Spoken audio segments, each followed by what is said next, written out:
আসসালামু আলাইকুম বন্ধুরা। আজ শুক্রবার মাইলাল স্কুলের জন্য সরঞ্জাম কিনতে আজকে চলে আসলাম নবাবগঞ্জ। স্কুলের জন্য বেঞ্চ কেনার জন্য এবং টেবিল চেয়ার যা যা আসবাবপত্র প্রয়োজন সব কিছু কেনার জন্য চলে আসলাম।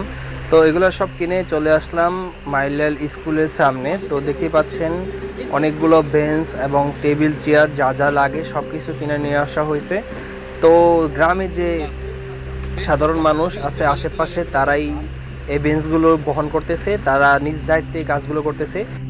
কেননা এই স্কুলে তারাই একসময় পড়াশোনা করছে, হঠাৎ কোনো এক কারণে প্রায় 17 বছর হবে তো এই স্কুলটি বন্ধ হয়ে গেছিল। তো সেই স্কুলটি পুনরায় আবার চালু করার প্রচেষ্টা। তো দেখতে পাচ্ছেন আমাদের ভাই, সেও খুবই পরিশ্রম দিচ্ছে এই কাজের মধ্যে। তো চেষ্টা করতেছে এই স্কুলটা যেন চালু হয়, পাশাপাশি এই এলাকার মাতবর বলেন বা প্রধান ব্যক্তিবর্গ বলেন তারাও এই সাহায্য সহযোগিতা করতেছে।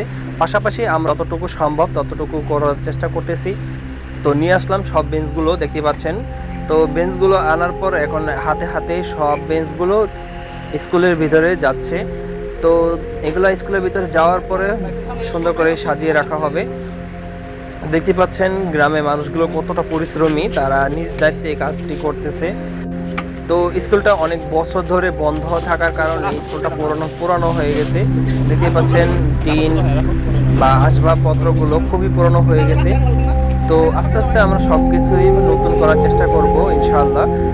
তো আজকের মতন এখানেই বিদায় নিচ্ছি। পরবর্তী আপডেট জানার জন্য অবশ্যই চ্যানেলটি সাবস্ক্রাইব করে আমাদের পাশেই থাকবেন। ধন্যবাদ। আসসালামু আলাইকুম ওয়া রাহমাতুল্লাহি ওয়া বারাকাতুহু।